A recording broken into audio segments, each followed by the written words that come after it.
আরবের এই কাফেরেরা আল্লাহর হাবিবের ডাকের সাড়া দেয় না, আল্লাহর হাবিবকে তুচ্ছ তাচ্ছিল্য ভাষায় কথা বলে, কটু কথা বলে তারা পিঠ ঘুরিয়ে চলে যায়। এমন সময় আল্লাহ বলে, ইন্নাকা লা তুসমাউল মাউতা, হে আমার হাবিব, এদেরকে আপনি ডাইকেন না, এরা মৃত। ইন্নাকা লা তুসমাউল মাউতা, হে আমার হাবিব, এরা শুনবে না, এরা মৃত, এদেরকে আপনি ডাইকেন না, এরা মৃত। কিন্তু ওই সময় আমরা জাগতিক দেখতে পাই, চিকিৎসা বিজ্ঞানে, মেডিকেল সায়েন্সে বলা হয়, যে খায় সে জিন্দা, যে দেখে সে জিন্দা, যে শুনে সে জিন্দা, যে নিঃশ্বাস নেয় নিঃশ্বাস ছাড়ে সে জিন্দা, যে হাঁটে ফিরে চলে ফিরে সেও জিন্দা। জিন্দা কয় না মেডিকেল সায়েন্সে? কিন্তু আল্লাহ কইতাছে ইন্নাকা লা তুসমাউল মাউতা, এরা সবাই মৃত, এরা জিন্দা না, মরা। অথচ ওই সময় আবু জেহেল সে হাঁটতাছে, চলতাছে, ফিরতাছে, আবু লাহাব হাঁটা চলা ফিরা করতেছে, আবু জেহেলের সন্তান হচ্ছে, আবু জেহেল যুদ্ধে যাচ্ছে, আবু লাহাব যুদ্ধে যাচ্ছে, কিন্তু আল্লাহ কইতেছে মরা। কেন মরা? কারণ তাদের কলব মরা। ওই যে আল্লাহ সূরা বাকারা কয়ে দিছে, সুম্মুন বুকমুন উমিয়ুম ফাহুম লা ইয়ারজিউন, তাদের চোখ থাকবো দেখবো না, কান থাকবো শুনবো না, জবান থাকবো বলতে পারবে না, বুবা, হৃদয় থাকবো অনুভব করতে পারবে না। তাহাদেরকে মৃত বলছে যে হ্যাঁ এরা মরা, এদেরকে ডাইকেন না। কিন্তু যারা দেহ ছাইরা দিছে, যার বুক ফাইরা কাঁচা কলিজা বাইর করে চাবায়া খাইছে হিন্দা, সেই হযরত আমির হামজাকে আল্লাহ বলতেছেন, ওয়ালা তাকুলু লিমান ইয়াকতালু ফি সাবিলিল্লাহি আমওয়াত, খবরদার যারা আমার রাস্তায় কতল হয়েছে, শহীদ হয়েছে, তাদেরকে মৃত বলিও না। ওয়ালা কিল্লা তাশউরুন, তোমরা জানো না তারা জীবিত, বালা হিয়া, তারা জীবিত। দেখেন, যারা আল্লাহর রাস্তায় শাহাদাত বরণ করে তাহারা জীবিত। হযরত আমির হামজা রাদিয়াল্লাহু তাআলা আনহু জীবিত, হযরত সালমান ফারসি জীবিত, হযরত আবু যর গিফারি জীবিত কোরআনের ভাষায়। কিন্তু তারা কিন্তু দেহ ছাইরা দিছে। মাওলা হুসাইন আলাইহিস সালাতু ওয়াস সালাম জীবিত, মাওলা হাসান আলাইহিস সালাতু ওয়াস সালাম জীবিত, মাওলা আলী আলাইহিস সালাতু ওয়াস সালাম জীবিত আল্লাহর ভাষায়। আল্লাহ কোরআনের মধ্যে বইলা দিছে সূরা আল ইমরানের মধ্যে, ওয়ালা তাহসাবান্নাল্লাযিনা কুতিলু ফি সাবিলিল্লাহি আমওয়াত বাল আহইয়াউন ইনদা রাব্বিহিম ইয়ারযুকুন, খবরদার যারা আমার রাস্তায় কতল হয়েছে, আমার রাস্তায় মৃত্যুর স্বাদ পেয়েছে, মৃত্যুবরণ করেছে, তাদেরকে তোমরা মৃত বলিও না, বালা হিয়া, বরং তারা জীবিত। বালেন্দা রাব্বিহিম ইয়ারযুকুন, তারা তাদের রবের তরফ হইতে গোপনে গোপনে রেজেক পাইতাছে। গোপনে গোপনে আল্লাহ রেজেক দেয়। রেজেক কি মুর্দায় খায় না জিন্দায় খায়? তাইলে দেহ লইয়া, প্রাণ লইয়া, সংসার কইরা মুর্দা, আবার দেখেন দেহ ছাইরা দিছে, শাহাদাত বরণ করছে। এই সমস্ত সাহাবায়ে কেরাম, এই সমস্ত রাসূলগণ, এই সমস্ত আল্লাহর ওলিগণ, তাদেরকে আল্লাহ বলতাছে তাহারা জীবিত। তাহাদেরকে মৃত বললেই গুনাহ লিখব, চিন্তা করলেই গুনাহ লিখব। পৃথিবীতে এমন কোনো কাজ নাই যে চিন্তা করলে গুনাহ লেখা হয়। যেই পর্যন্ত না করেন ওই পর্যন্ত গুনাহ লেখা হবে না। সারা রাত যদি চিন্তা করেন যে কালকে অপকর্ম করুম, কিন্তু করেন নাই, গুনাহ লিখবো না।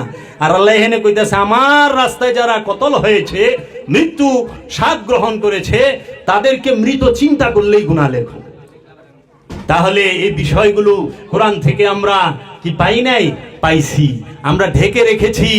এর জন্য আল্লাহ রাব্বুল আলামিন সূরাতুল বাকারায় বলেছে, তোমরা সত্য আর মিথ্যাকে মিশ্রণ করিও না, তোমরা সত্য মিথ্যাকে মিশ্রণ করিও না। সূরা বাকারার 42 নম্বর আয়াতে কইলা দেখবেন, তোমরা সত্য এবং মিথ্যাকে মিশ্রণ করিও না এবং তোমরা সত্য গোপন করিও না। তার মানে আল্লাহর হাবিবের সময়ও, ওই জমানায়ও সত্য এবং মিথ্যাকে মিশ্রণ করত এবং সত্যকে গোপন করতো। এর জন্যই আল্লাহ বলছে তোমরা সত্য এবং মিথ্যাকে মিশিও না এবং সত্য গোপন করিও না। আজকে এই রু নফসের বিষয় কোরআন থেকে গোপন করা হয়। রু সম্পর্কে সারা কোরআনে 21টি আয়াত আছে, আর নফস সম্পর্কে আয়াত আছে 250-এর উপরে। আমি প্রত্যেকটি আয়াত আমার মুর্শিদের দয়ায়, আমার মুর্শিদ বাবা জাহাঙ্গীরের দয়ায় আমি বের করেছি এবং প্রত্যেকটি আয়াতে আমি অবাক হয়ে গেছি যে নফস সম্পর্কে বলতেছে যে এই নফস মৃত্যুর স্বাদ গ্রহণ করবে। কুল্লু নফসুন যায়কাতুল মাউত, প্রত্যেক নফস মৃত্যুর স্বাদ গ্রহণ করবে। এই নফস নিজের উপরে জুলুম করে, এই নফস নিজে ধ্বংস হয়, এই নফস নিজে অত্যাচারিত হয়, এই নফস সে জালেম, এই নফস অকৃতজ্ঞ, এইভাবে বিভিন্ন ভাবে বলতেছে, 250 বার বলছে। আর এই নফসকে কি করছে? নফস আর রুহের খিচুড়ি পাকায় ফেলাইছে। এখন আমাদের সমাজে প্রচলিত আছে যে রুহের মাগফিরাত কামনা করি। হ্যাঁ, আবার কি কয় যে রুহ, অনেকে এরকম কয় রুহের বেমারি, রুহের খারাপি। আবার সোয়াব নজর পাঠায় না রুহে। আল্লাহ রাব্বুল আলামিন এই নামাজ রোজা করলাম, এই কোরআন তেলাওয়াত করলাম, মিলাদ পড়লাম, যাহাই করলাম, এই যা তেলাওয়াত করেছি এর সোয়াব নজর কোটি কোটি গুণ বাড়ায়া পৌঁছায়া দেওয়া কাম নামদার তাজদারে মদিনা সরকার দো আলম মুহাম্মদ সাল্লাল্লাহু আলাইহি ওয়াসাল্লামের রওজা মুবারকে। আবার কয় রু মুবারকে, রুহে সোয়াব পাঠায় না। আবার কয় না তামা নাউজুবিল্লাহি মিন যালিক। আবার এটাও বলে যে তামাম পৃথিবীর যত মুমিন মুমিনা এবং মুসলমানরা কবরে গুজরায় গেছেন, কবরের মাঠে কবরের মধ্যে শায়িত আছেন, তাদের রূহ মুবারকে সোয়াব পাঠায় দেন। রুহে সোয়াব পাঠান লাগে না নফসে? সোয়াব কার জন্য প্রয়োজন? নফসে। কারণ রূহ সে জন্ম নেয় না, রূহ সে ঘুমায় না, রূহ খায় না, রূহ সে পাপ কাজ করে না। রূহ কি আর প্রাণ কি? নফস কি? নফস হইল প্রাণ, রূহ হইল আদেশ। নফস কি? প্রাণ, নফস সৃষ্টি। নফসের বেলায় ব্যবহার হয়েছে খালাকনা, রুহের বেলায় খালাকনা ব্যবহার হয় নাই। রুহের বেলায় বলছে আনজালনা, নাজ্জালনা ওয়া নুফাক্তু। কোথায়? সূরা কদরে ইন্না আনজালনাহু ফি লাইলাতিল কদর বলছে না? এই সূরা কদরের মধ্যে বলছে তানাজ্জালু, আমরা নাজিল করি মালাইকাতি, সমস্ত ফেরেশতাদেরকে, ওয়া রূহ, এবং রূহকে। কদরের রাতে নাজিল হয় কি? ফেরেশতা এবং রূহ। আর এই রূহের অনুবাদ করিয়া থিয়া দিছে কোরআনের মধ্যে যায়, কোরআনের বাংলায় কোরআন। রূহ শব্দের বহু বচন নাই, রূহ অর্থ রুই, রূর কোনো অন্য শব্দ নাই। হিন্দু শাস্ত্রে রূহকে আত্মা বলা হয়, পরমাত্মা বলে, কিন্তু এইটাও রুহের সাথে আসে না। রূহ স্বয়ং রবের আদেশ। কোরআন বলতেছে কুলুর রুহি মিন আমরি রব্বি। তার আপনাকে রূহ সম্পর্কে জিজ্ঞেস করে আপনি বলে দেন এই রূহ হচ্ছে রবের আদেশ, রব হইতে আগত। রূহ রবের আদেশ, রূহ নাজিল হয়। আর নফস কি রবের আদেশ? না, রবের সৃষ্টি। কুল্লু রুহিন যায়কাতুল মউত সারা কোরআনে কোথাও নাই। আছে কি? কুল্লু নফসুন যায়কাতুল মউত, প্রত্যেক নফস মৃত্যুর স্বাদ গ্রহণ করব। কারণ নফস জন্মায়, নফস মৃত্যুর স্বাদ নেবে। রূহ জন্মায়ও না, রুহের মৃত্যুও নাই। রূহ স্বয়ং আল্লাহ নিজে যখন একটি নফসের নিকটে সুপ্ত রূপে, বীজ রূপে, অবিকশিত অপ্রকাশিত রূপে অবস্থান করে, তাই কোরআন বলছেন নাহনু আকরাবু ইলাইহি মিন হাবলিল ওয়ারিদ, আমরা তোমার জীবন রোগের নিকটে অবস্থান করি। বলছে না নাহনু আকরাবু ইলাইহি মিন হাবলিল ওয়ারিদ, আমরা তোমার জীবন রোগের নিকটে, নফসের নিকটেই, জীবন রোগের নিকটে অবস্থান করে, মধ্যে না। আর ওইখানে শয়তান মিন শাররিল ওয়াসওয়াসিল খান্নাস আল্লাযী ইউওয়াসউইসু ফি সুদুরিন নাস, মানুষের অন্তরে কলবে শয়তান থাকে। তাহলে শয়তান কই থাকে? মানুষের কলবে। আর রূহ কোথায় থাকে? মানুষের সাহারকের নিকটে। রুহের মাগফিরাত কেমনে কামনা করেন? অনেক পীর সাহেব রুহের 5 ভাগ করছে, এরা আবার আরো বয়ানো। এই রুহের 5 ভাগ কি? তারা আবার লেখছে রুহে ইনসানি, রুহে হাইয়ানি, রুহে নাবাতি, রুহে জামাতি, রুহে বাতেনি, পঞ্চরুহু। আবার অনেক মিক্স বানাইছে পঞ্চরুহু, পঞ্চনফস।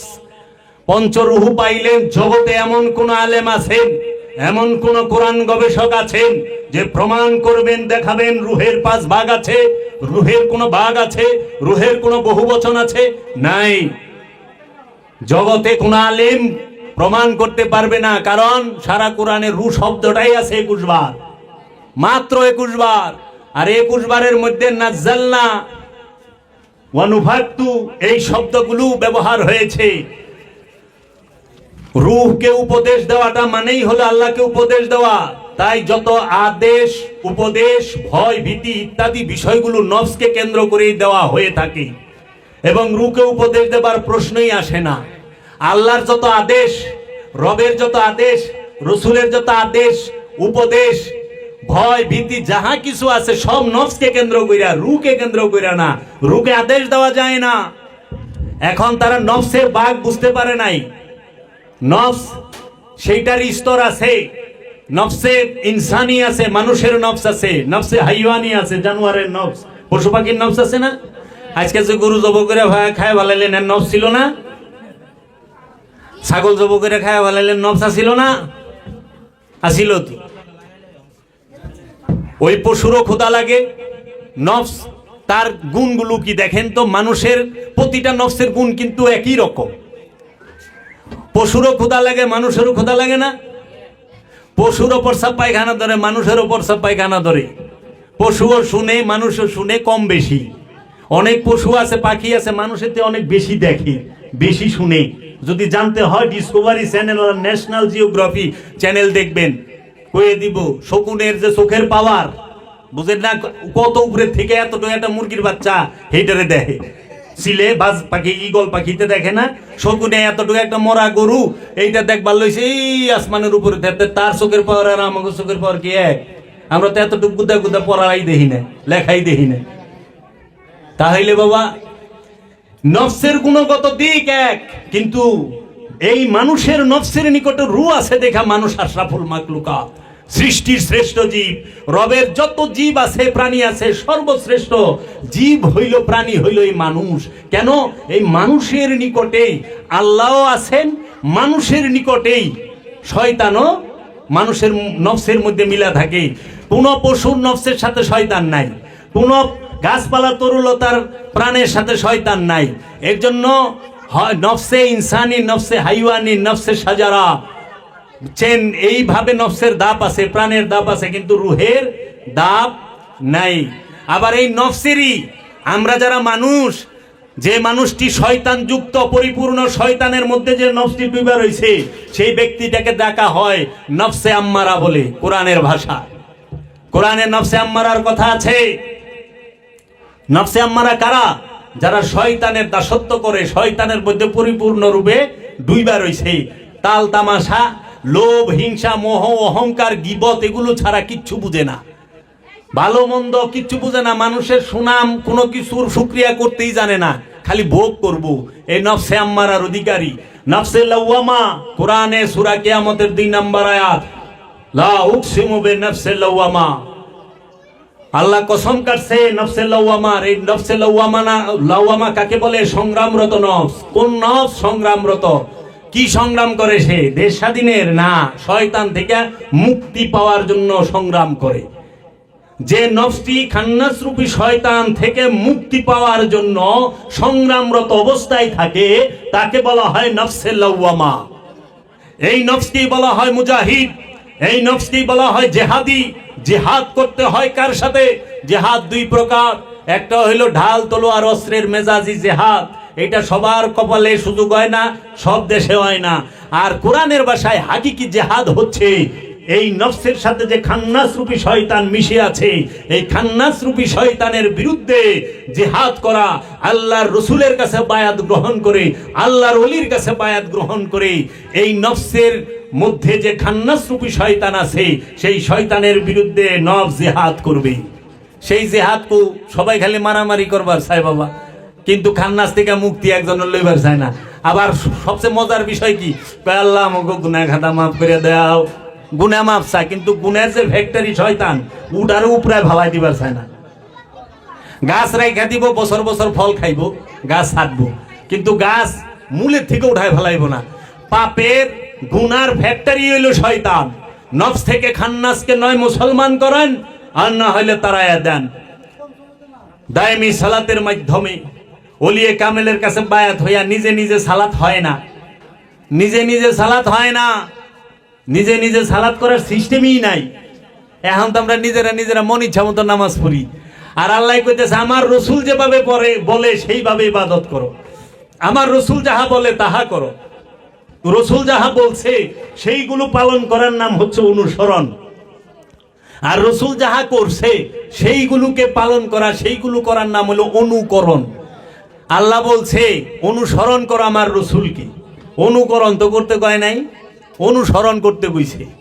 এখন মানুষ অনুসরণ করে না, অনুকরণ করে। রসুল 4 বিয়ে করছে, 4টে বিয়ে সুন্নাত। কেন? রসুল সাল্লাল্লাহু আলাইহি ওয়াসাল্লাম বলেছেন, এবং রসুল তো অনেকগুলো বিয়ে করছে, এর জন্য আমরা 4টে বিয়ে করা পারো।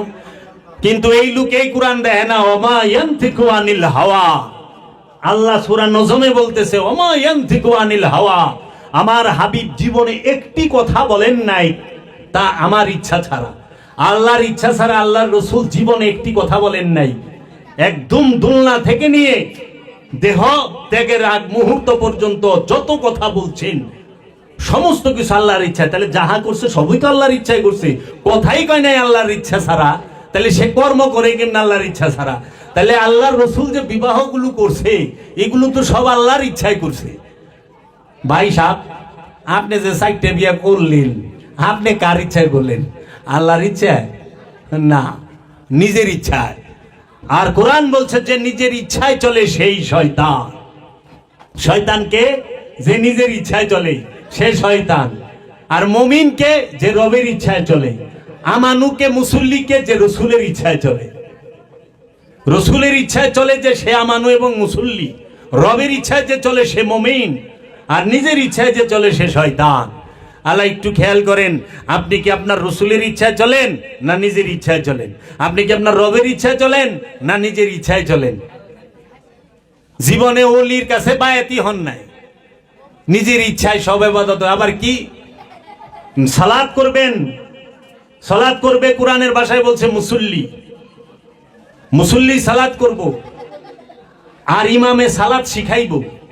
সূরা সাবার 46 নম্বর আয়াত আল্লাহ বলতেছে তোমরা সালাতে দাঁড়াও প্রথমে জোড়ায় জোড়ায়, তারপরে একা একা। তারপরে বলতাছে সূরা বাকারার মধ্যে তোমরা রুকু করো রুকুকারীর সাথে প্রথমে জোড়ায় জোড়ায়, তারপরে একা একা। তোমরা সেজদা করো সেজদাকারীর সাথে প্রথমে জোড়ায় জোড়ায়, তারপরে একা একা। সেজদাকারীকে আপন মুর্শিদ, সেজদাকারীকে আপন রসুল। এই আপন রসুলের থেকে সেজদা শিখতে হবে, কিভাবে সেজদা করে। নিজের ইচ্ছায় সেজদা করলে হবে না তো, আপন রসুলের কাছ থেকে শিখতে হবে রুকু কিভাবে করে, রসুল যেভাবে বলছে সেইভাবে। এখন তো আমরা নিজেরাই করে লই। আমরা সহি আরবি যাই না, সহি আরবি ভাষা পড়া শিখে আমরা ইমাম হয়ে যাই, অথচ কোরআন বলছে ইমাম আল্লাহ নিযুক্ত করে, ইমাম আল্লাহ নিযুক্ত করে, ইমাম আল্লাহর রসুল নিযুক্ত করে। যেই রকম মাওলা আলী আলাইহিস সালাতু ওয়াস সালামকে ইমাম নিযুক্ত করে গিয়েছেন মহানবী।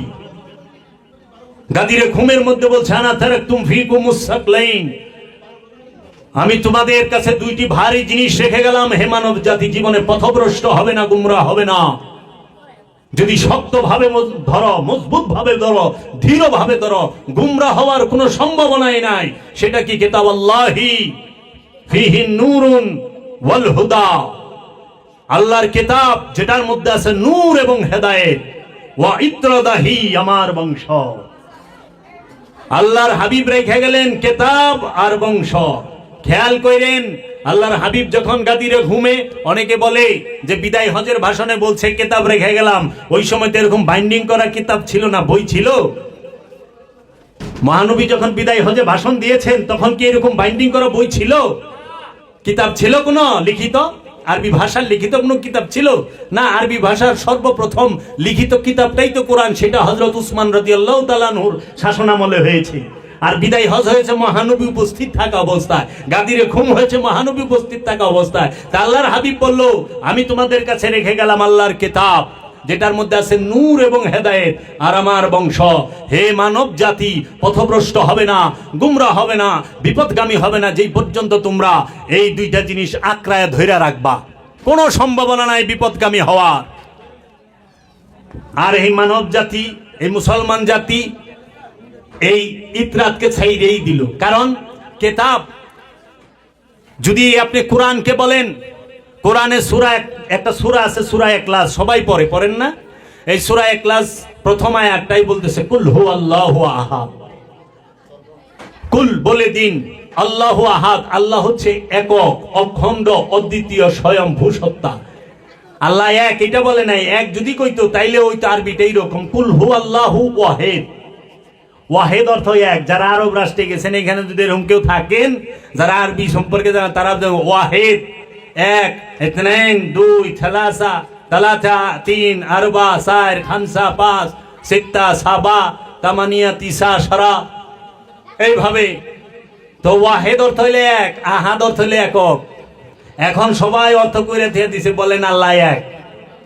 আহাদ অর্থ কি? এক। আহাদ অর্থ একক। ওখানে কোরআনের মধ্যে যেখানে বলছে তানাজ্জালুল মালাইকাতি ওয়ার রূহ, অর্থ কইরা দিছে আল্লাহ কইরা দিছে আমি কদরের রাতে রূহ নাজিল করি, আর এরা অর্থ কইরা দিছে আল্লাহ কদরের রাতে কোরআন নাজিল করে। আপনারা সবাই জানেন কোরআন নাজিল হয় কদরের রাতে।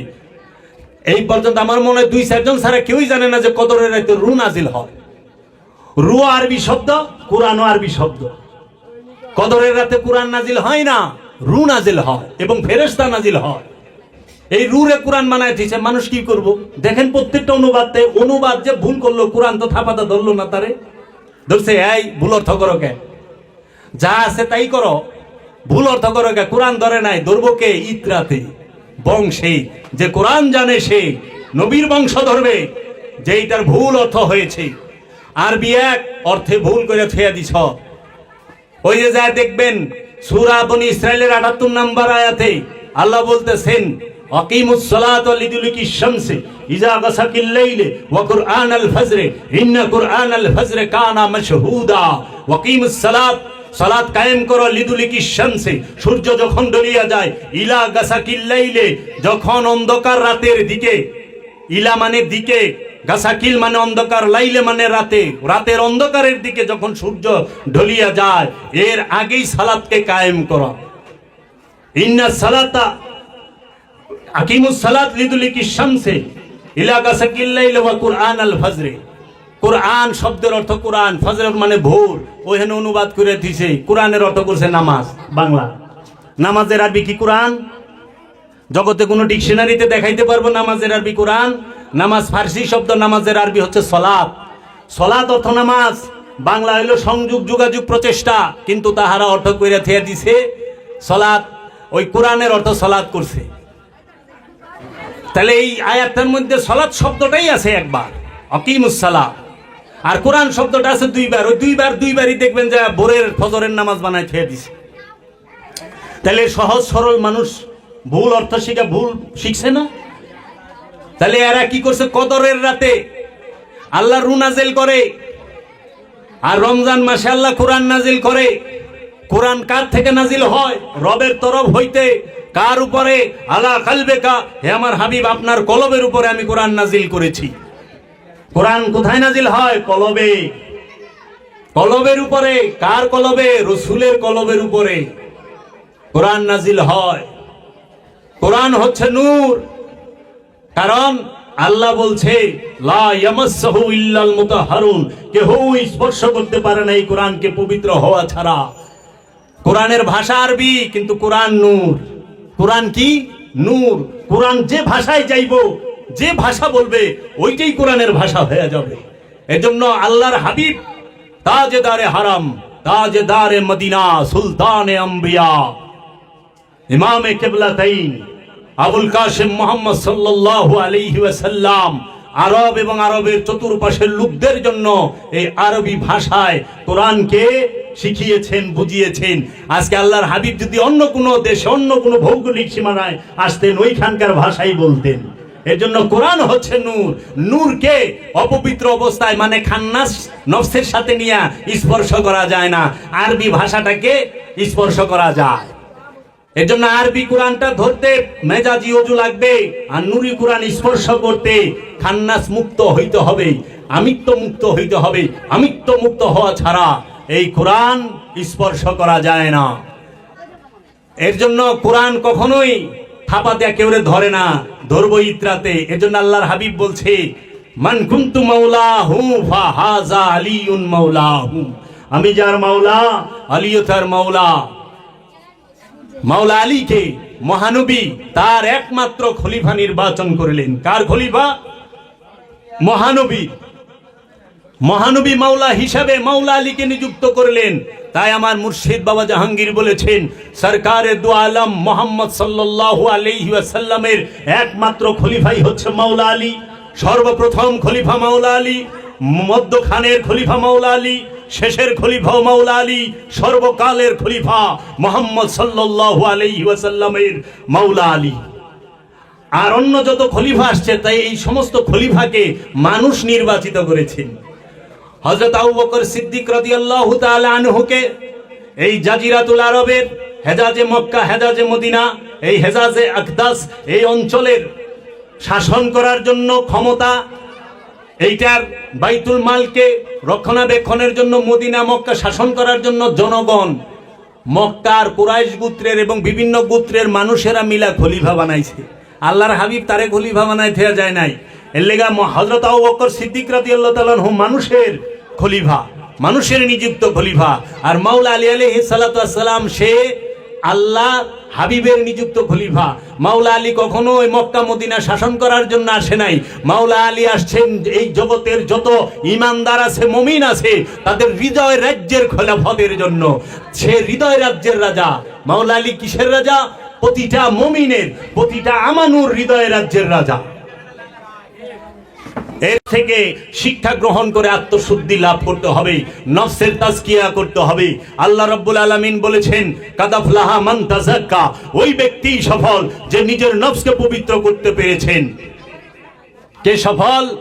যে নিজের নফসকে পবিত্র করতে পেরেছেন। আল্লাহ তো কোরআনে কয় নাই যে এলাকার এমপি এসে হ্যাঁ সফল, যে এলাকার চেয়ারম্যান এসে সে সফল, যে কমিশনার এসে সে সফল, যে হাফেজ হয়েছে সে সফল, যে মাওলানা হয়েছে সে সফল, যে মুফতি হয়েছে সে সফল, যে মুহাদ্দিস হয়েছে সে সফল, যে আল্লামা হয়েছে সে সফল। এইটা তো বলে নাই যে ব্যবসায়ী হয়েছে সে সফল, যে অনেক সম্পদের মালিক হয়েছে সে সফল।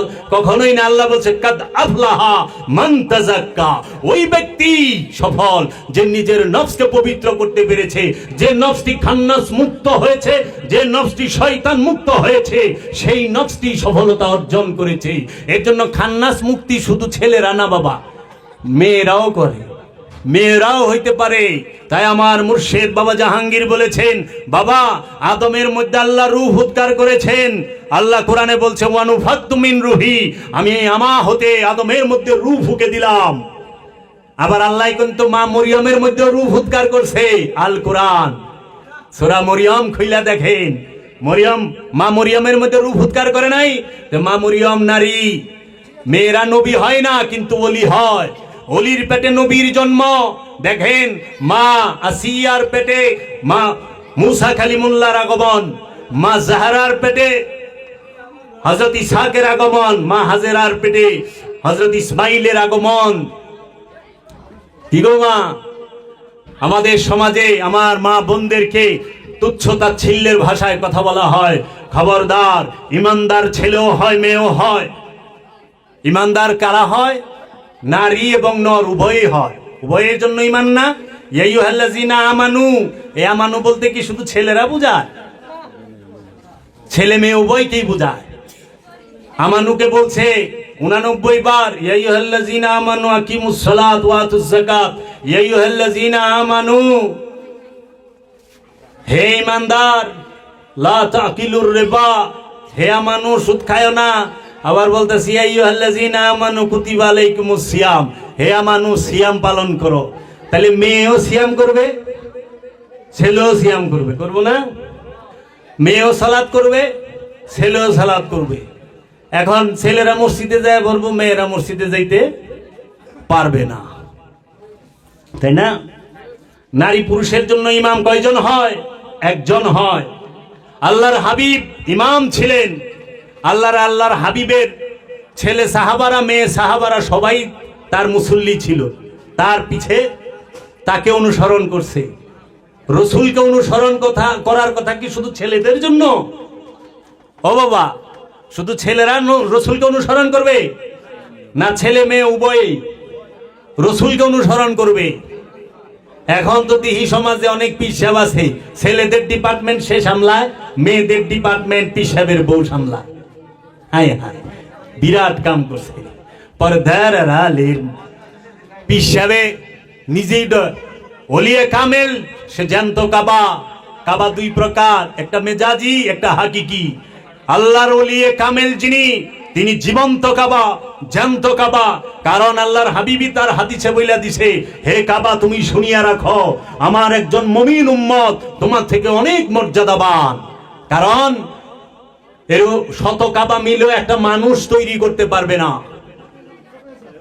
কাবার অন্তরে আল্লাহর হাবিব থাকে না, কাবার অন্তরে আল্লাহ থাকে না, কিন্তু মানুষের অন্তরে, মুমিনের অন্তরে আল্লাহর হাবিবও থাকে, আল্লাহ স্বয়ং থাকে। কুলুবুল মুমিনিন আর সে আল্লাহ, মুমিনের দিল হচ্ছে আল্লাহর আরশ। আর আল্লাহ কোরআনে বইলা দিতেছে ইন্নাল্লাহা মাআল মুমিনুন, আমি মুমিনের সাথে থাকি।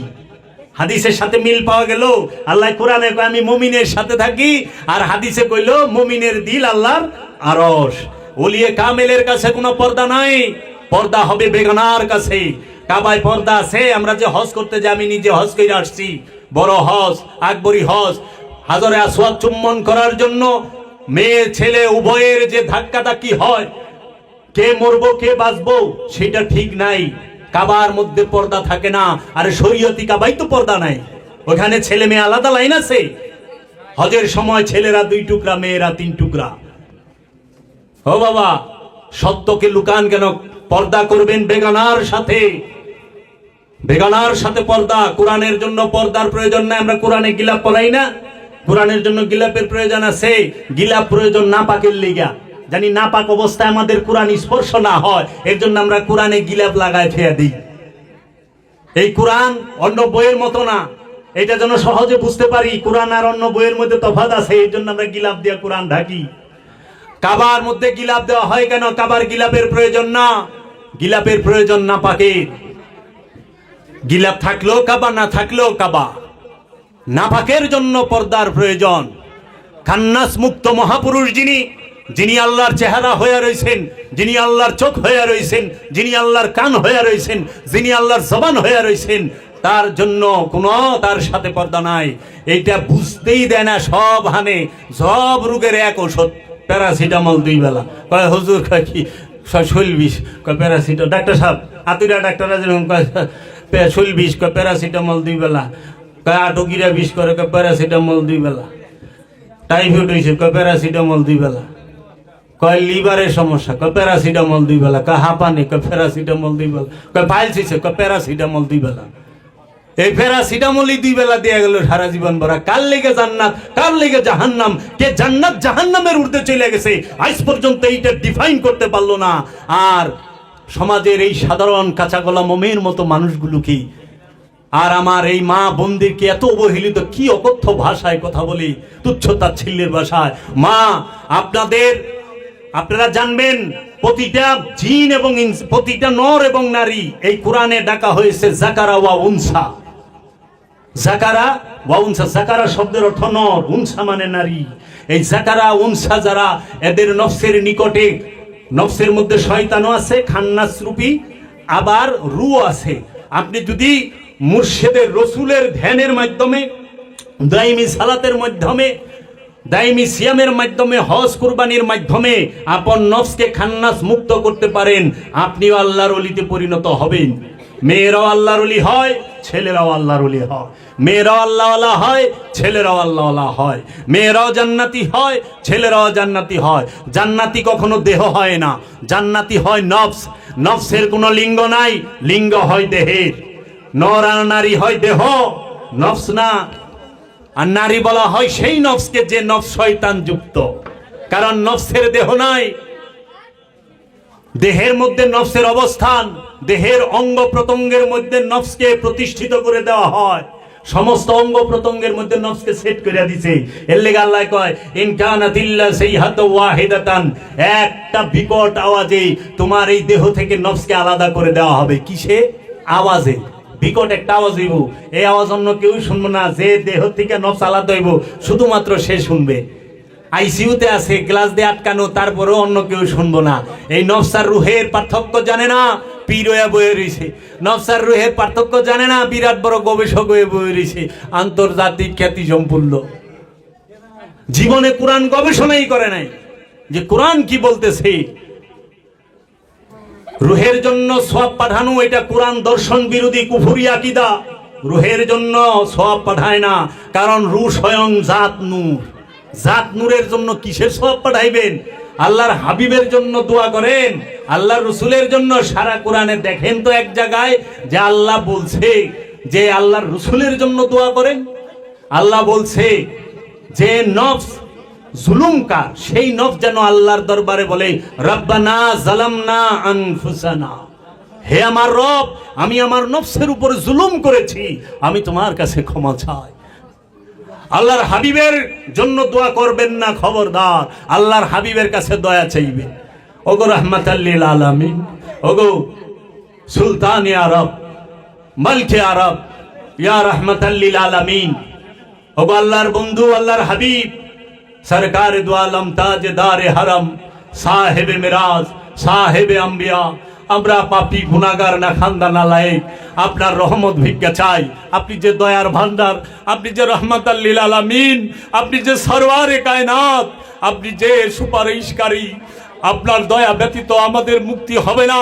ওগো আল্লাহর রাসূল, আপনি আমাদেরকে একটু দয়া করেন, আপনার খাস রহমত আমাদেরকে দান করেন।